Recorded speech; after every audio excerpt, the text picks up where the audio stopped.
Hey, good morning, everyone. Pastor Brock here for the Morning Devo. So excited to be with you this morning. We're going to be in Matthew chapter 6, starting in verse 19. And it says this, Jesus is speaking out in the Sermon on the Mount. Do not lay up for yourself treasures on earth, where moth and rust destroy, and where thieves break in and steal.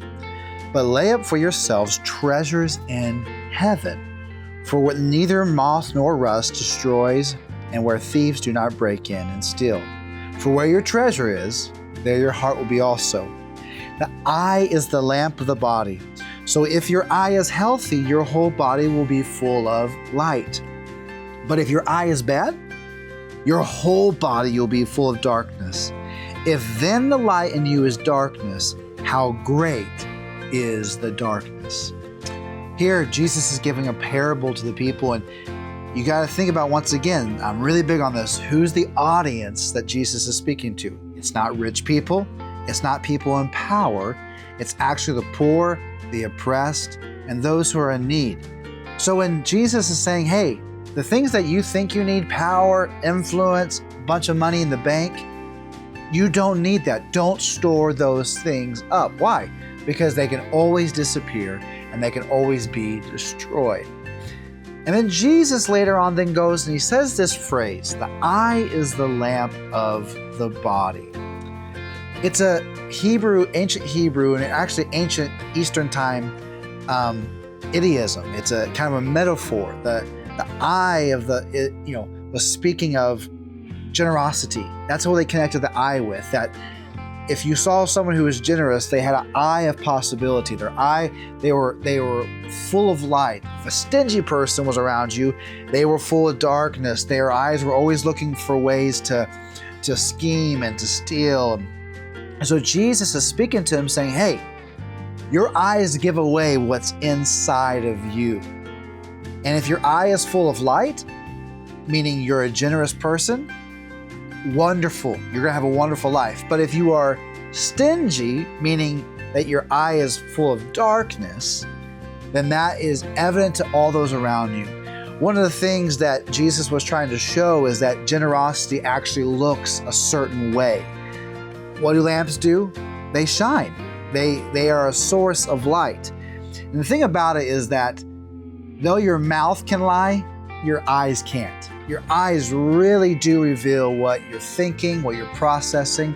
And even science has this proven that when you lie, your pupils change, your eyes change, because there's a stress hormone releasing. And when you're stingy and when you're actually trying to hoard, your eyes actually change rather than when you are generous.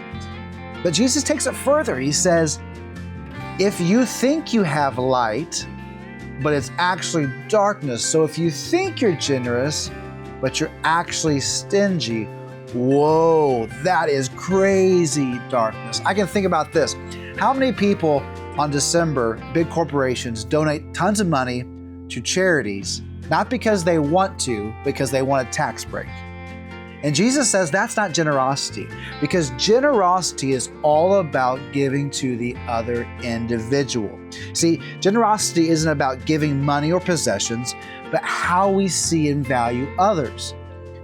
When we look at people the way Jesus does, everyone is worthy of our time, our resources, and we want to invest in others. Number 2 is this: generosity brings health to your whole body. You were designed to give. And 3, generosity doesn't come from what you can give, but what can flow through you. When we understand that we are not the source of what we have, what we own, what we can obtain, but rather it is good gifts from our Father, then we live a generous lifestyle. We don't hold back. We don't try to keep and take. Rather, we continue to give and let things flow from us. When we understand that we are not the source, we become willing to be open to giving hilariously and abundantly. I want to encourage you this morning that if you find your eye being a little dark, let me tell you this, there's a good way to solve that.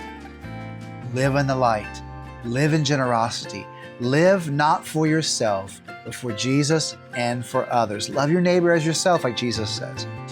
2, if you feeling like you are a generous person, go further. There's always a way to grow in generosity.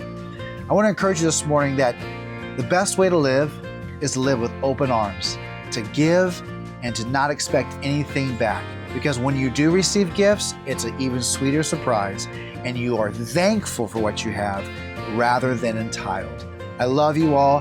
Have a great morning. I pray that this word ministers to you. Chew on it, meditate on it, and let's be a generous people. See ya.